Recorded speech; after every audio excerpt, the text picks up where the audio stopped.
doing over there? So I really want some burrito tacos, but I know how to make burrito tacos, right? So we gonna make some burrito tacos. Let's head on to the store so we can get our supplies. Let's go.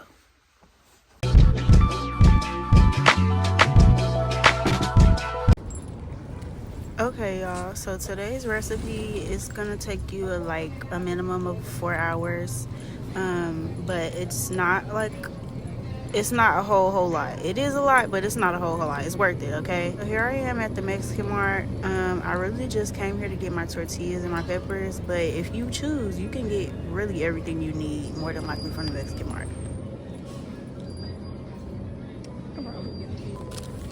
I've never tried this kind, so I'm gonna try it.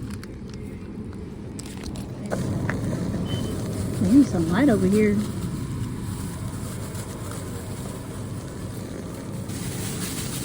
I feel like these two are the same. They are indeed not the same. One is an ancho chili and one is a guajillo chili. But you would be surprised. You can use both or just one. I don't need but so much. I only need like 4. Not 3.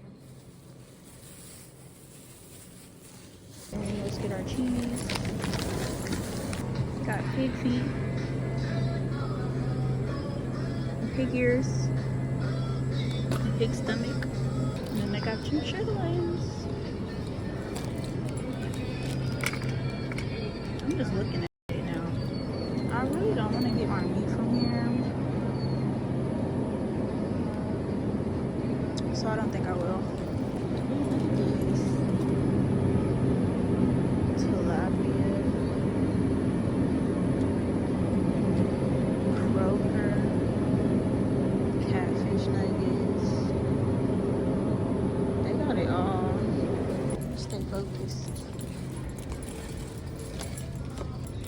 Okay, so I'm looking for cheese.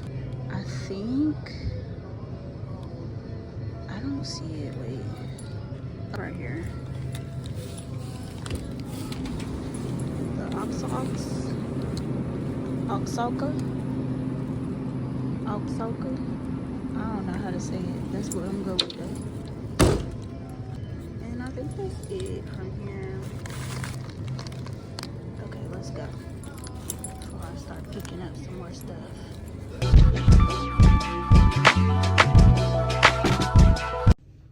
Okay, so y'all know I'm forgetful. I forgot to record the rest of the gathering my supplies, but I put everything in a caption form so that you can see what I got. And then I'm gonna also put the recipe link in the description. So here you see me starting out de-seeding my chilies.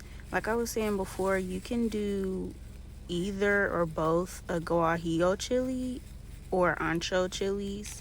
I only chose one just because that's what I wanted to do, but you can use both if you want to, girl. It's up to you. Just make sure when you're handling the chilies that you're wearing gloves and protecting your hands. You don't want to accidentally rub your eyes and then like you got like a seed in your eye or something. No, we don't want that. We don't want that.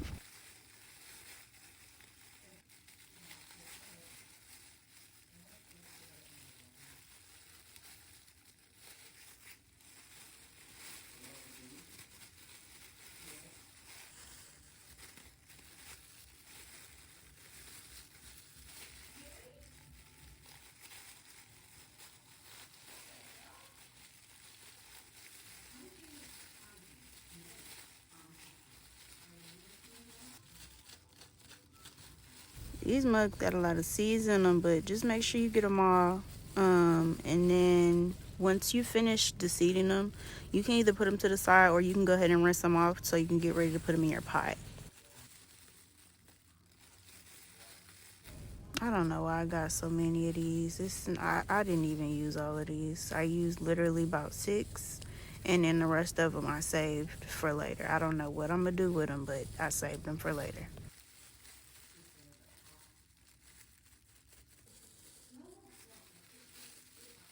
Yeah, this took a long time. How y'all New Year's going? What y'all been up to? Shoot, how the kids doing? What What y'all think about this snow, huh? It's crazy out here. All this weather we're having. It's wild. Make sure y'all subscribe to my YouTube, Mickey Rose. Follow me on Instagram, Mickey Rose 3Ys.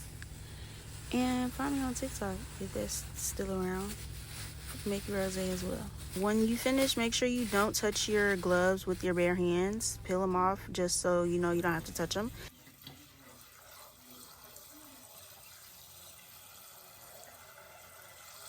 So once you wash those chilies off, make sure all the seeds are out of them. We're going to put them in a pot with some water. They're going to simmer for a little bit, but we want to have enough water so that when it simmers down, we still want some left over to pour into our broth, okay?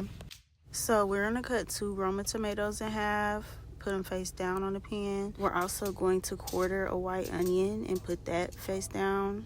I don't know if that would be face down, but just put the skin up, okay? How about that? And then, of course, I forgot to get some garlic, but do 6 cloves of garlic. Don't peel them yet. Just put them on the pan and then roast this for about 5 minutes until it gets a little black on top like that, okay? So if you don't have a traditional blender, a NutriBullet will work just fine, but just make sure that you have enough room to put all of your liquids and such.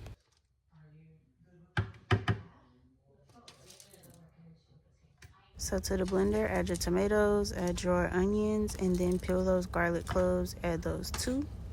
You're going to take those chilies. You remember the chilies that you put on the stove to simmer? Yeah. Make sure they soft, add them too.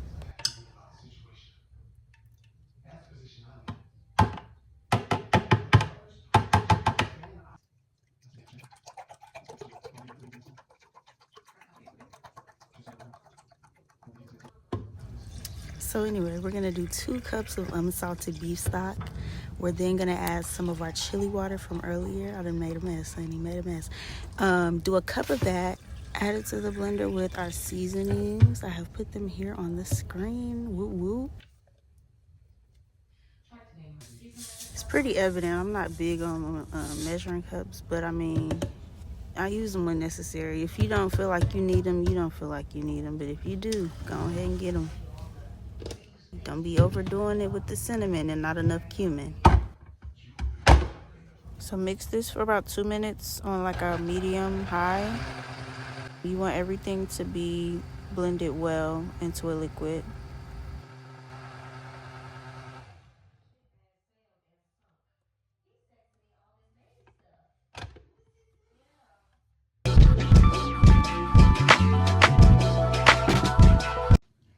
Okay, so I didn't want to record me cutting it, but I got like it's about 2 pounds, maybe a little less, of beef chuck roast.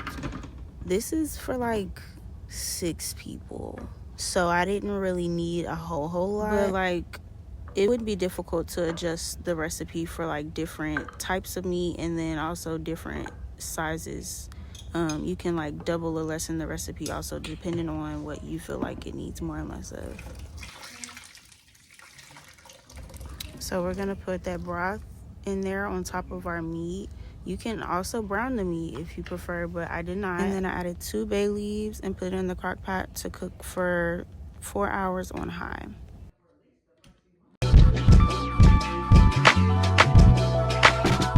Okay, so by this point, right, your meat should literally be so tender.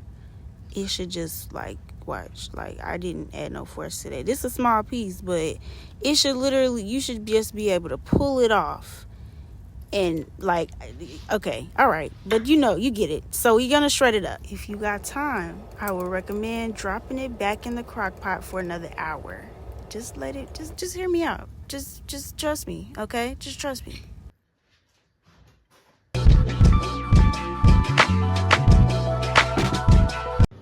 So here's probably the funnest part. Like, make sure you wash your hands, and we're gonna get in there, okay? Dip your tortilla in that broth, right? And then put it in the skillet, okay? Put the skillet on, you know, a low medium. Low medium. If you want them a little extra, you know, a little extra crunch to them. You know, you cut it up to a 4 if that's what you want to do. It's your kitchen, boo. So we're gonna layer our meat in there, all nice and thick. And then I already shredded my cheese. One thing about this cheese, I like this one, but I also like cotija cheese, I think it's called. It's the crumbly one. I prefer that one, if I'm being honest. But they're both good. Cheese is cheese, babe.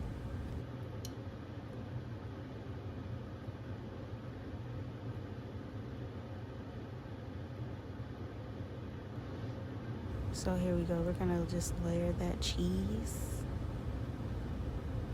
Real nice. Real nice, real slow. Fold it over and let that side get a little fold to it, then flip it over and let that cheese get a little grill to it. You feel me? Do that, flip it a couple more times, just make sure it holds its shape, you know? Y'all know what to do with a taco.